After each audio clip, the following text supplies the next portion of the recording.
Welcome back. The Real World Retirement, where we talk about real families, real solutions, and really trying to make this tangible and help you make some of these really tough retirement decisions that we all face out there. So today I'm really excited. I got Kevin Beazley, world-renowned financial advisor. Kevin is a sharp guy, wonderful advisor, wonderful person, wonderful dad. Kevin, I always like to start out, if you don't mind, talk to me a little bit about, what got you into financial planning, what got you to be an advisor, why you're so passionate about what you do. Yeah. Well, first of all, thanks for having me out. Absolutely. I'm excited to be here. So I have a more unique story getting into this business. I know a lot of financial advisors have a story about maybe some family that pushed them into this direction. Right. I always knew I wanted to work with numbers. I studied sport management in college. Okay. I wanted to be like the CFO of a large sports franchise or work in college athletics in the finance department, which would be a lot of fun right now with all the NIL stuff. That would get pretty interesting. Yeah. But my career path kind of took a change when I took an internship doing some with an athletic department in college athletics. Okay. I realized that they work a lot of weekends and nights. Got it. Family's really important to me. Grew up my whole life, family first from my dad, family first. I actually wrestled 160 plus college matches. Jeez Louise. My dad never missed one. Wow. So family is really important to me, and the family time is really important. It was instilled to me at a young age. And I learned that if I wanted to work in finance in my career, I needed to find a different avenue. Okay. And so coaching has always been a passion of what I like to do. Yeah. I still coach at Detroit Catholic Central High Okay. School. Nice. And so I wanted to find something that could blend both of those things. Yeah. Right, where I could still use my passion in coaching and work with numbers. And so, I have some great people in my life that have introduced me to some really great people. My high school wrestling coach is actually best friends with our CEO, Michael Foguth. Right. And he introduced me to Mike, and Mike and I had a few conversations. And now I'm getting to help families with their retirement journey. And I kind of feel like I'm their CFO and their coach. Right. With the families that I work with. So I get to do the things that I've always set out to do, just in a much different way. I love that. Yeah. I love that. Well, today's episode, we're going to be doing the rules and the risk of retirement. The rules and the risk of retirement. So a couple of the things that Kevin is really, I'd say is his brand and things that he's really always talking about with his clients is basically the efficiency. And then also you got to know the rules to play the game of retirement. And there's so many myths. There's a lot of incorrect information, unfortunately, in this day and age. People can pull out their phone and type into old Dr. Google. You don't know. You don't know where it's coming from, and you don't always know if it's accurate. Right. And so what I want to start with is you had a really good case study of a family that you work with and you've helped and had some great solutions with. If you're okay, Kevin, I'd love to turn it over to you and start you to kind of talk about that specific family that you helped and kind of walk through what you did for them, what the solutions were, some of the concerns and fears they had and how you were able to help and overcome that. Of course. Yeah. So I have a family I work with, and I started working with her late in her career, or late in her life, actually. So her husband was a big do-it-himself investor, did a great job, and she was not involved in any of the planning piece of it. Okay. He unexpectedly passed away pretty close to his 70th birthday. He actually, it was a month or so after his 70th birthday. And she felt like she was left scrambled. Yeah. Didn't really have a great picture of what was going on because her husband managed everything and, again, did a good job by himself. But she was lost. And so she came and sat down with me, and we kind of went through their whole situation, trying to understand and put some pieces together to see what their plan was for him. But there was a big hiccup in all of that. Okay. So he had filed for Social Security on his 70th birthday, right? Because as most of us should know, there's no point in delaying Social Security after you turn 70, no advantage to it. So he filed on his 70th birthday, typical Social Security fashion. The check gets delayed about a month. So he passes away in between that period of time. Okay. My client, she lets Social Security know he passed away. They don't send a check. And so they never received his first Social Security check. She goes to file for the widow's benefit from Social Security. Social Security turns around and says, hey, your payment's going to be around, it was like $2,700, around $2,700. She comes in and sits with me and says, hey, Social Security is going to be around 27. My husband was supposed to receive around 34, 35, but they told me I get his full retirement age benefit. And I said, did he file when he turned 70? She said, yeah, he filed, but he passed away. But he had already filed. We just never received the check. And I said, hey, we should call Social Security. Yeah. And just double check into some of these things because Right. Just because he didn't receive his check, he filed for Social Security. And so we called in, worked with Social Security. It took quite a while. I don't know if you've ever called the Social Security office out, but we did a lot of waiting on hold. It's a doozy. A lot of waiting on hold. We got some good elevator music that we sat and listened to. But we get to the bottom of it, and she ended up getting close to $700 extra in her monthly payment that she wouldn't have had she not sat down and met with us. Because again, it's really important that we know the ins and outs of Social Security, right? We focus a lot on that in our office and understanding the different rules. And her getting that extra $700 actually turned into some extra planning we could do because we didn't have to pull $700 elsewhere for income. It opened up a lot of different avenues for extra planning that we could do on the side. So us just getting to the bottom of that opened the door for us to do some extra Roth conversions. It changed her investment strategies a little bit as well. So again, it was just a weird thing. It's important to know the rules because again, had she not been working with someone, stayed on the same path, she just would have accepted that she was going to get $2,700 a month, and not known that she was entitled to more. Yeah, and a couple things there that were just kind of jumping around in my head as you were going through that. Number one, to your point, if you didn't have the conviction, the confidence, and the experience to encourage her and then make that phone call with her, right? Like, hey, that's not fun sitting on hold for, candidly, God knows how long. I think it's some crazy number like Social Security gets over 250,000 phone calls a day, right? If she didn't have somebody to encourage her to do that, it's the government, right? So a lot of people are kind of standoffish. Hey, I'm not going to rattle that cage. They got to get it right. It's the government, right? It's the Social Security Administration. So that's a big piece. The other thing that where my mind kind of goes to that is we're talking about north of $8,000 of a year of a swing. That's a big number. Big number. That's a big number. And unfortunately, with a lot of single women out there, good, bad, and different, I've seen it go both ways, and I know you have, is there's usually one person who kind of leads the charge with the financial planning, right? And in this case, she was the one who obviously, I'm sure took care of the home, did her thing, but he ran the financial piece. And oftentimes, I mean, this is one where I would really, just say if you're listening to this, if you're watching, and you're somebody who's a single, widowed, whether you're a man or a woman, and you're not comfortable and you don't have that education and you haven't been running the charge, reach out to us because there's, number one, you got to know the rules. Yes. But number two, we have all the resources and the experts that are going to help you understand those rules. So please engage with us, like us on social media, Foguth Financial Group. Comment, send us a message. If you have a specific question, send us that specific question. We're going to get you an answer, okay? But if you feel that that's something that kind of ties to you and resonates with you, again, don't hesitate. There's a reason you're watching this. Please reach out. So that's a big one, and I know I have a ton of clients like that, right? The person who runs the show passes away. They're kind of left in shambles. So you make a huge swing, change the Social Security. Were there any other things to that kind of case outside of the Social Security that throughout your process you uncovered that needed some attention? Right. Yeah. So once we uncovered the Social Security and were able to fix it, and that took care of a lot of her income need, right? That $700 swing was actually really big based on her income. Right. And so then we realized that, hey, she had a future problem. Okay. So she had a pretty large IRA balance. Okay. And her income needs were pretty spot covered by that Social Security. And so as her IRA was projected to grow based on our income planning and some of the things we were running, we realized that when she turned 75, she was going to run into a required minimum distribution problem. So the old RMD risk. Exactly. Yeah. She had an RMD risk there that a lot of people that I sit down with aren't fully aware of what risk kind of involves with this. And this person in particular, again, she was very hands off. When we sat down, didn't even really know what a required minimum distribution was. And so when I explained that to her and said, hey, when you turn 75, you're going to be required to withdraw an additional $25,000 that we're not planning for you to need.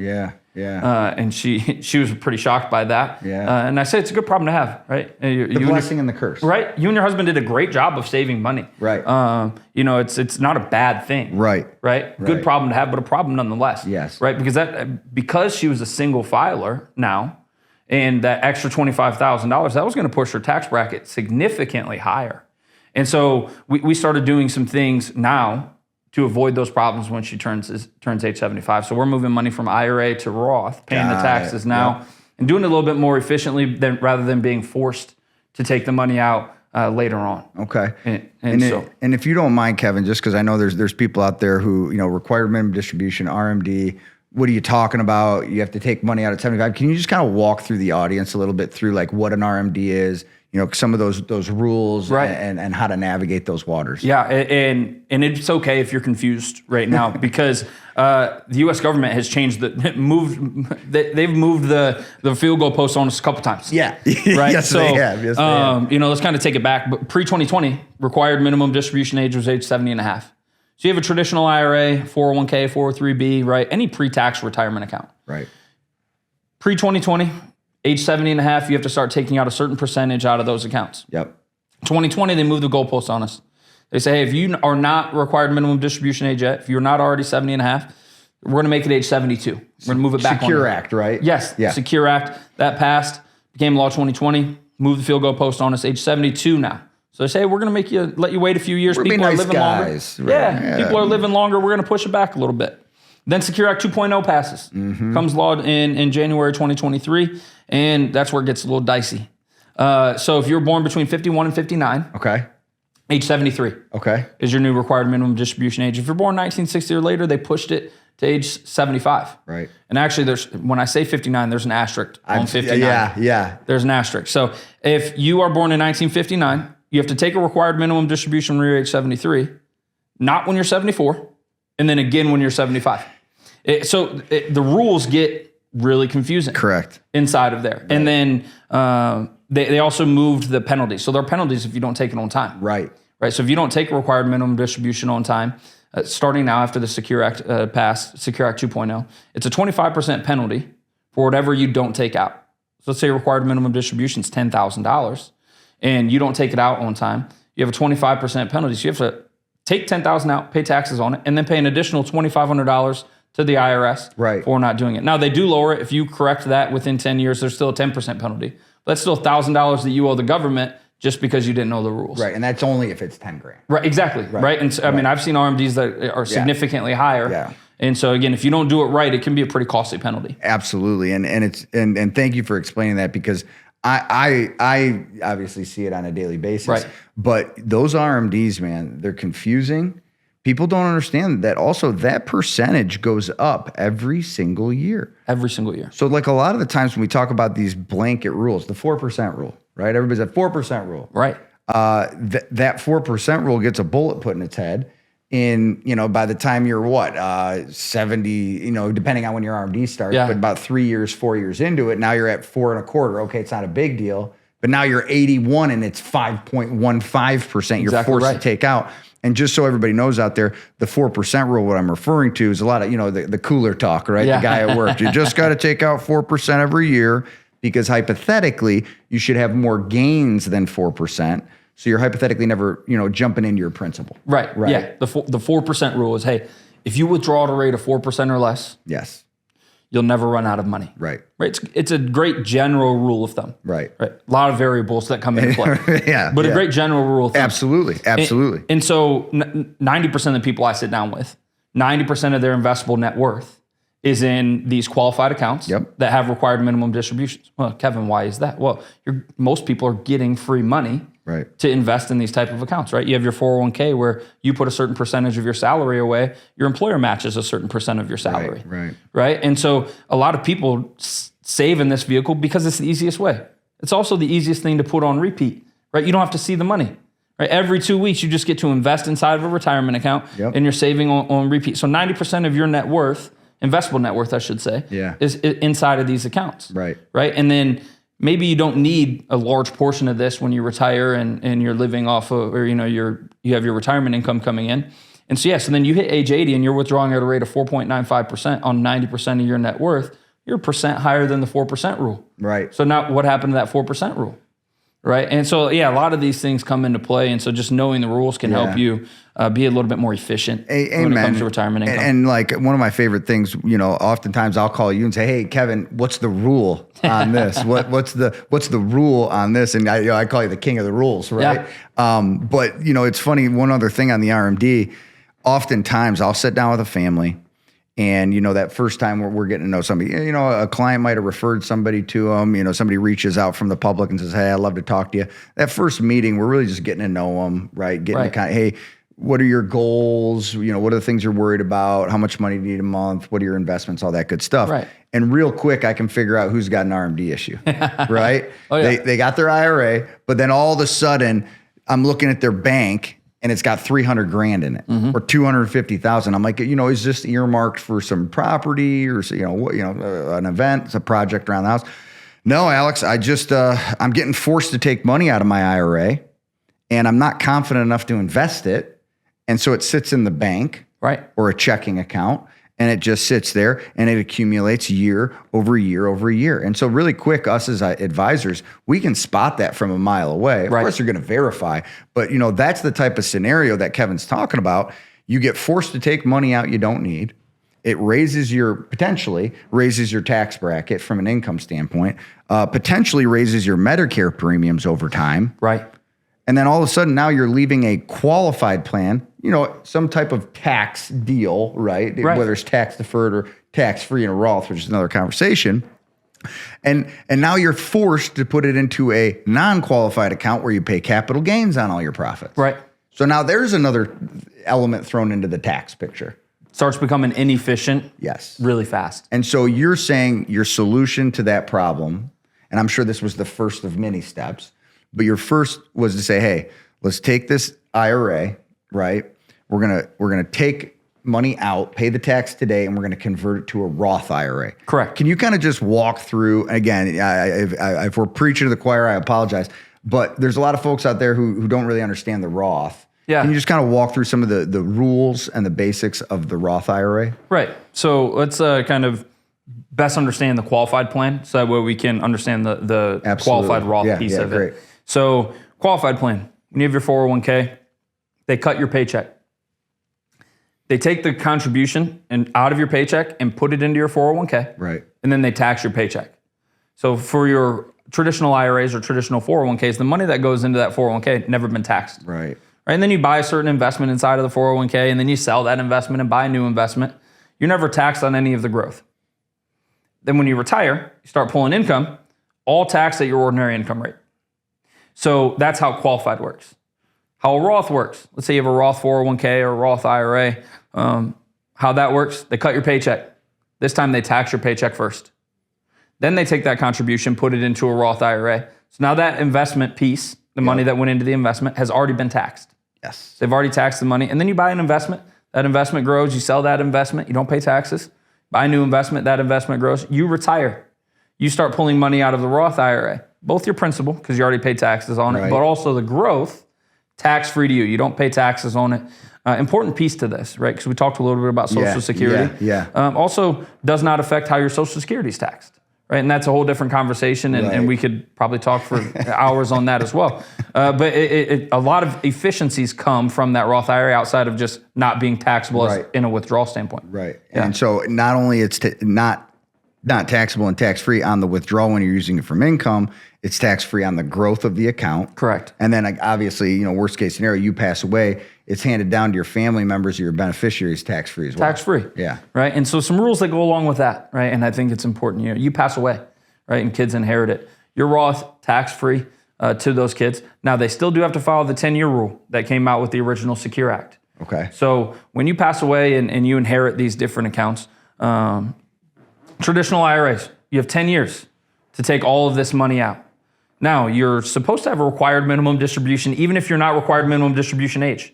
So let's say you inherit an account from your mom, your dad, maybe grandpa. Right. You inherit a traditional IRA, fully taxable to you, and you have 10 years to liquidate that account. Now, you're supposed to have a required minimum distribution based on your age. So a lot of people don't know this. The uniform lifetime table that determines the percentage of the IRA that you have to take out. That's what they use to calculate your RMD when you're age 72, 73, 75, so on. Right.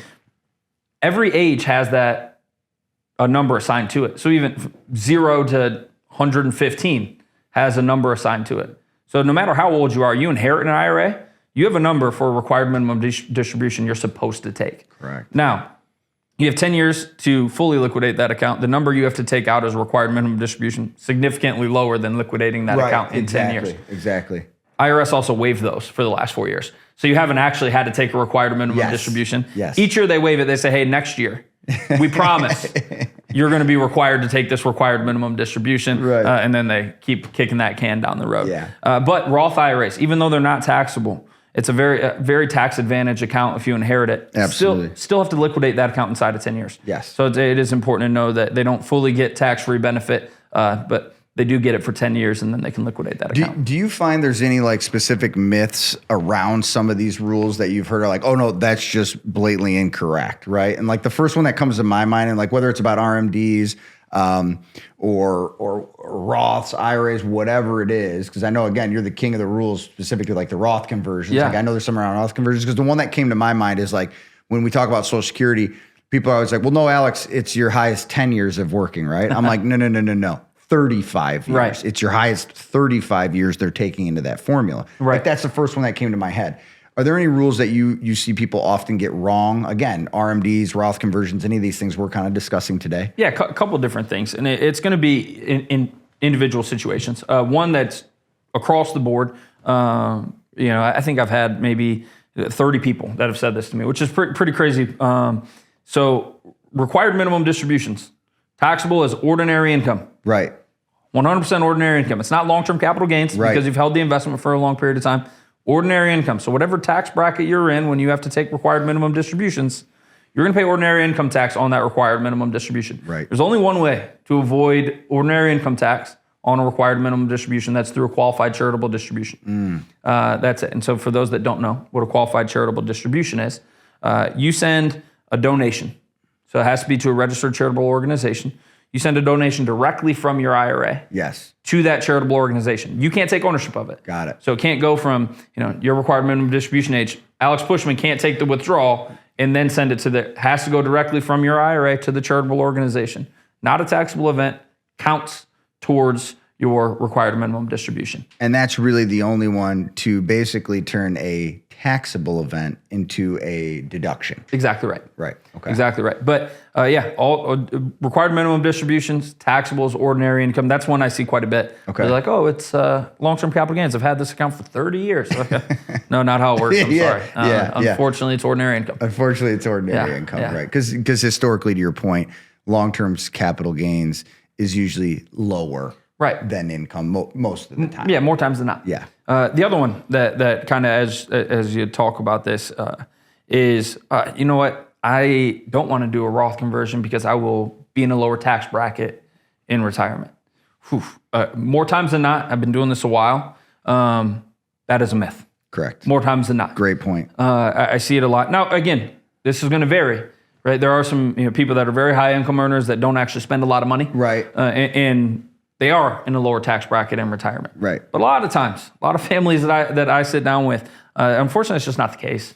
Yeah, like, I always talk about, you read a book, right? Or these white papers. They're like, you will only need 70% of what you spend today working. Right. I'm like, that's not what I see. Right. Whatever you're spending today, unless there's a very unique circumstance. Hey, Alex, I'm paying off my mortgage in 5 years. Right. And so that's like a legit, okay, what's your mortgage? $2,000. Okay, well then we can count on $2,000 less, right? Most of the time, in my experience as well, it's the exact same. You're spending $7,000 a month when you're working. You're spending $7,000 a month in retirement. And candidly, those first couple of years, you usually spend more, right? I was just about to say that. I was going to say, in my experience, sometimes it's more. Right. Right. Because again, you retire and you want to experience the things you haven't. A lot of times, I sit down with folks. I say, how are you enjoying relaxing in retirement? They say, Kevin, I'm busier than I was while I was working. Right. And the classic line is, how did you do it all in 2 days? Right. Right. Right. Yeah. And so, they're out enjoying as they should be. Right. They worked hard and they earned it. But yeah, a lot of times that's a big myth I see is, Yeah, I agree. I'm going to be in a lower bracket. And, more times than not, that just hasn't been the case. Yeah, and I know we encourage, with the families and the clients we encourage them, hey, you're retired. This should be a celebration. Right. We bake it into the plan. Are there trips you want to do? Are there bucket list items that you want to do? Because, the running joke that, I know we always talk about, we're in retirement planning, is there's 6 Saturdays at a Sunday. Oh, yeah. Right? Yeah. There's more time. Hey, you retire, all of a sudden, all these projects you've been waiting to do at your house, you're at Home Depot every day or Lowe's or whatever it is. Money's being spent. Oh, yeah. Yeah, of course. And so you said a word that is really important to me, especially when we talk about risks and rules and things we're looking at in retirement. You said the plan. Yes. The plan. Yes. In my opinion, if you don't have a retirement plan or retirement income plan specifically in retirement, you don't have a retirement plan. I couldn't agree with you more. A lot of the planning pieces we're talking about, right? Understanding, hey, do you have a required minimum distribution problem? Yeah. Should you do Roth conversions? Hey, when should you take Social Security? Yes. Right? And understanding the rules that go along with those things. But having a retirement income plan answers 95% 100% of those questions. Yeah. Right. And hey, how can we be the most efficient? Right. Inside here, right? Having a retirement income plan answers a lot of those questions. And it is in my opinion, the most important piece of your retirement journey. I couldn't agree with you more. I mean, my story of me getting into the business. My grandfather runs out of money, has to move with my parents, right? Right. And if he would have had an income plan 5, 10, 15, 20 years in advance, he would have known he was going to run out of money. Right. It's a mathematical formula. To your point, there's all sorts of, that's why you can't ever give it 100, right? There's variation, there's variables, there's things we have to consider. We don't know when we're going to get sick. We don't know, when the good Lord calls us up. So many things out of our control. Correct. Right. It has to be fluid. Right. It has to be fluid, and we understand that it's not a perfect system. Yeah. But what it can help you do is make educated decisions. Absolutely. Right. And be educated on the things you want to do. Yeah. Right. I tell the families I work with, right, my job is not to tell you yes or no. Right. My job, I don't tell anyone what they can and can't do with their money. It's not my job. Yeah. Right? My job is to show them the short-term and long-term impacts of the things that they want to do with their money. Right. Right? And hey, if you want to do this, by all means. Yeah. But hey, here's what it looks like if we plug it into the plan. Absolutely. Right? Had your grandfather had seen that information on paper, does he make some of the decisions that he makes? Maybe not, right? But we did our due diligence to educate. Right. Yeah. And on that note, I'd like to just, again, if you're in the audience out there and you're listening, you're watching, you don't have an income plan. To Kevin's point, it's the most important part of a retirement plan. Whether you're retired or you're thinking about retired or it's 10 years away, I would encourage you, reach out to us. Again, engage with us. Drop us a line. Give us a comment on social media. Send us an email. Kevin personally, I know would do a phenomenal job to create an income plan for you and help you out. But that's the type of stuff we want to talk to you about. Are you going to be one of those people who's forced to take more money out in RMDs and through your IRA, and you don't even see, it's like that thing where we always talk about, like, hey, there's a tsunami coming. You don't see the tsunami till it's right up on you. Right. But these are the type of exercises and tools that we've learned, right, through experience working with real world people on how we can help solve those problems and or just take a proactive approach to those problems. So, with the rules stuff, we could probably talk for 2 hours straight about rules because I know, again, you're the king. Let's talk a little bit about risk. Talk a little bit about risk. What are the main things you think of when you're saying, hey, risk? Like, what are the things that jump out to you that people should be thinking about pertaining to their retirement? Yeah, great question. There's 2 sets of risks or 2 definitions of risk I want everyone to know. Okay. Right? Whether you're working with me or not, I tell folks, hey, these are the 2 things you need to know to be successful. Risk number 1, most people know this. 90% of people I sit down with understand risk number 1. What's your risk tolerance? Right. How comfortable are you with the volatility of the market and your investments going up and down? Okay. Right? Because that determines what you can and can't invest in. Right? Hey, I can't sleep at night if I lose 6% of my portfolio. Well, then, hey, maybe we can't be invested in individual stocks. Yes. Right? Things like that. Yeah. So you need to know your risk tolerance. Most people have a pretty good idea. Right. And when I say risk tolerance, I always have to laugh at this. Most people are comfortable with risk on the upside. Amen. When the market's going up. Right. It's, hey, how comfortable are you with risk on the downside? Right. Right. When the market starts losing, we have a year like we had in 2022. Right. Hey, when are you running for the hills? Yeah. Are you holding the whole time and you're okay? Or are you calling and saying, hey, we're down 5%, I want out? Right. Right. What's your risk tolerance there? Right. Second, what's your risk need? How much risk do you have to take in your portfolio to be successful with your goals in retirement. Right. Right. And this jumps back to what we were just talking about, right? How do I understand my risk need? I have an income plan, right? You sit down with me and you have a conversation about how much money you want to spend every month plus inflation for the rest of your life. I'm going to tell you what rate of return your portfolio needs to get, requires, to cover the goals that you want to set, right? And then you have to have a deeper conversation, right? Do you want to end with zero, right? Do you want your last check to bounce, or do you have a legacy plan? Yeah. Right. Do you want to leave some money to the family, and kind of go down that path, right? So having a deeper conversation about what your goals are can again affect that risk need on your portfolio. Yeah, and it's when we talk about risk, it's a really good point because, like, everybody always use kind of like, and I even use it, right? The kind of cookie cutter, because it's easy to get an answer. Hey, what's 0 is no risk, you're sitting in cash. Right. 10, you're in crypto, right? Where do you fall on that 0 to 10? Yeah. And as people get older, most of the time, I mean, we got those outliers. I know I got a couple. But as you get older, usually people start coming down that spectrum and they're landing, maybe it's a 6 or a 5 or a 4 or 3. And hey, joking aside, like I always joke around with people, like I'm like a 9.5, like with my own money. Yep. I do this for a living. I'm very comfortable with risk. I'm 40 years old. My wife, right, 34 years old, she's like a 1, and there's no right or wrong. No right or wrong answer. But understanding your options that will give you peace of mind. We always talk about in our firm providing peace and purpose for people's money. Right. That's one of the components, right? That's one of the components of having that good conversation and being real with yourself. Because like the two things I also thought of while you were talking about risk, number one, everybody's okay with risk when they're making 20%. Always. But then all of a sudden it starts dipping. So I know you do the same thing. Also, how I'll kind of make sure that risk tolerance is accurate, I'll ask the question, what's the maximum dollar figure you're comfortable losing this year? If you lost $100,000, are you okay with it? And then you watch somebody's face and if it's real or not. You're not a 9 out of 10 anymore. You're not a 9 out of 10, And then, the other thing I was going to say is just kind of along with that is one of the jobs that I know you do really well is that legacy planning piece. We never want to go there in conversation, but unfortunately in our business, we have to have the tough conversations. Yeah. Because I'll often ask somebody, what do you want to leave to your kids or the grandkids? Yeah, they'll get what they get, and that's fine.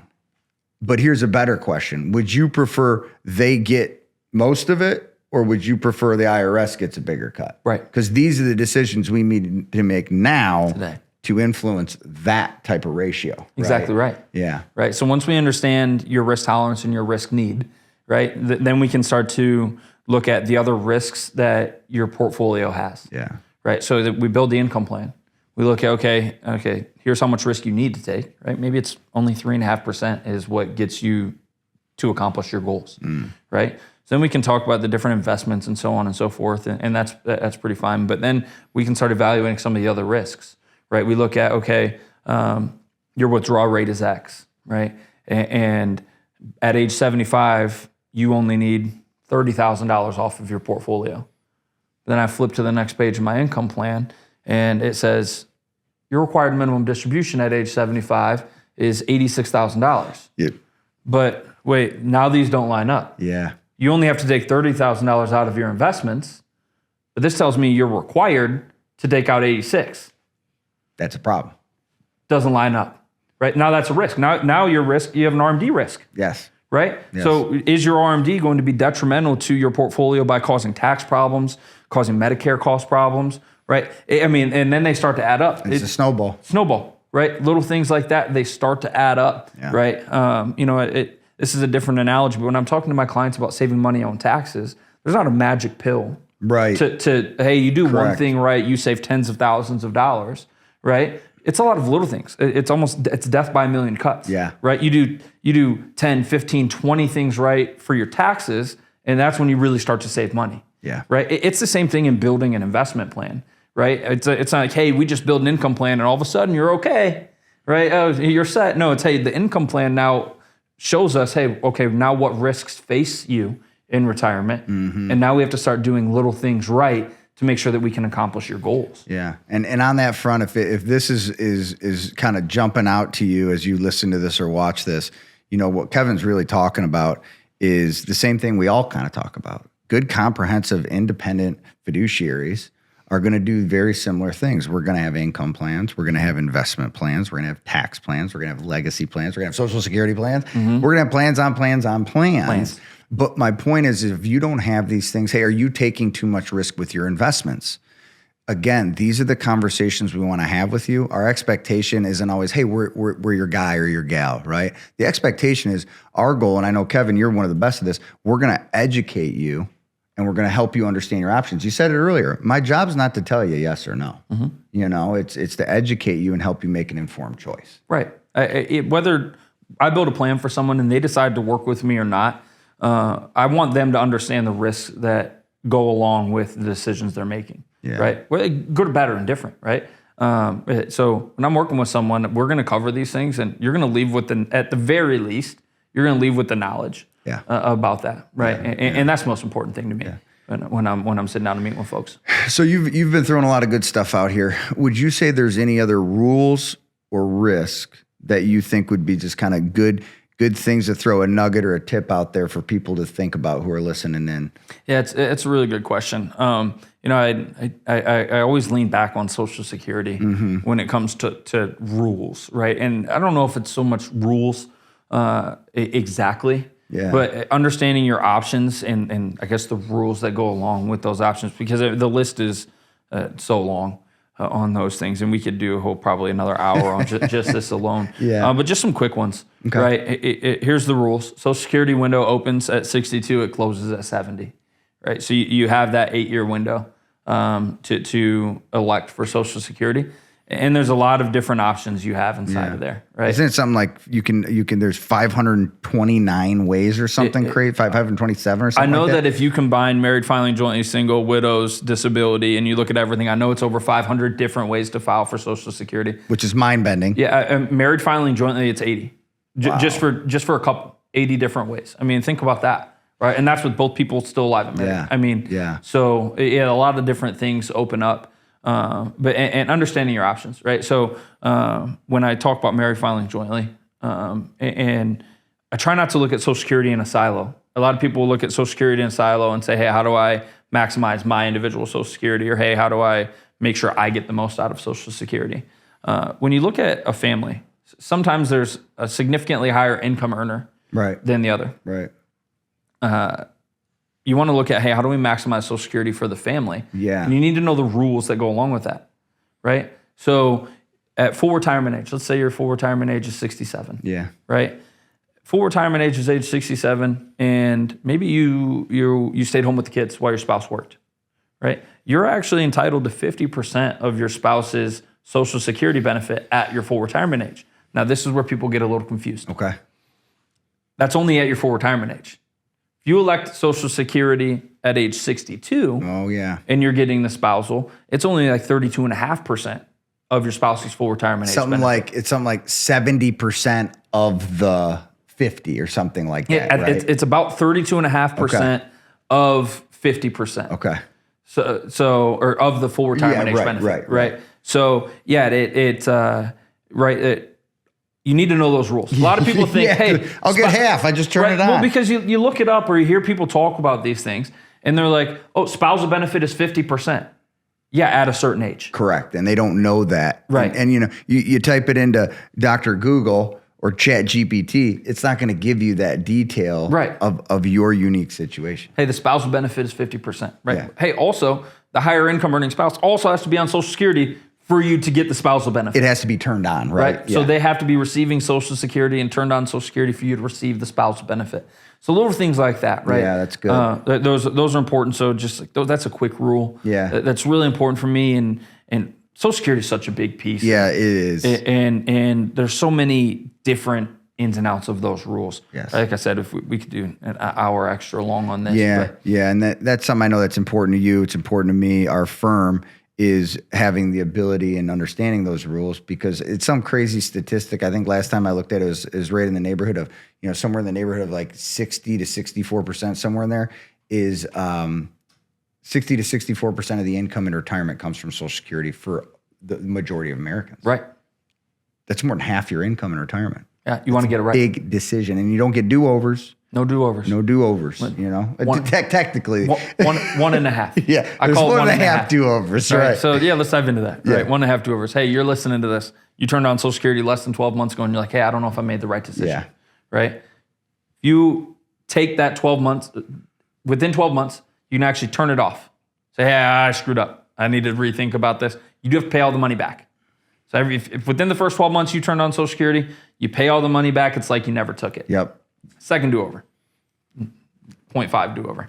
You reach full retirement age, you say, oh man, I really screwed this up. You can press pause. You can press pause on your social. Go back to work or something like that. Or you can press pause on receiving the benefit and you can start delaying your Social Security benefit again. And then you're going to be getting those 8% increases 8% per year increases you per wait. year. And it's actually just on that, because I know you were thinking this, you actually don't get an increase every year. It's monthly. Right. It's a monthly increase, but it's 8% a year. 8% a year. Yeah, it's like 2/3 of 1% a month. Yeah. See, the real king. Anything else you can think of? Because, man, this has been some good stuff. Again, the myths and incorrect information is one of the biggest concerns I have for families out there who don't have somebody in their corner, right? A good financial advisor who's a fiduciary, who cares and who's educated. When people don't get it wrong and they don't know the real information, you can't make a real decision. Right. You know? Yeah, I think, just not too much more I have on rules, myths, regulations. Yeah, I think it's just understanding that there is a lot that goes into all of these accounts and all of these decisions, right? And being informed is the most important piece. Absolutely. Right. So, and Alex has done a great job of saying, hey, if you are looking for some help from us. But again, if you want to come in and have a conversation and talk with, I can't work with everyone I sit down and have conversations with. Right. But I treat every single person I sit down with the same way. Right. Because knowing these things is so important, whether these people work with us or not. Walking away with this information and just understanding, like, it's a little deeper than a lot of people think. It is a really important piece, right? So just making sure you have the information and you understand the ins and outs of your decisions. Right. And to that point, I appreciate you saying that. There's not any strings attached, right? And to your point, we can't work with everybody, and that's okay. But what we can do is we can answer anybody's questions. If we don't know the question, we're going to, if we don't know the answer, we're going to find it. Yes. And the odds we don't know it are thin to none. But, I absolutely, I appreciate you doing that. And again, I want to encourage everybody, make sure you're engaging with us. Make sure you're following our social media channels at Foguth Financial Group. Make sure that you are getting engaged. You're again, if you have questions, I'll say it till I'm blue in the face. You got to send us messages. You got to comment. We all have an email address here in 2024 or 2025, right? So please feel free to reach out. Continue to be engaged with us. Hope you're getting some good stuff. Kevin, thank you for joining me today. It's always a pleasure. You're a wealth of knowledge. And again, episode 4 here, the rules and risk of retirement, the Real World Retirement Podcast. I hope you're enjoying this. Tune in next time, and thank you for joining us today. And again, Kevin, thanks for coming, man. Thanks for having me. It was a blast. Absolutely.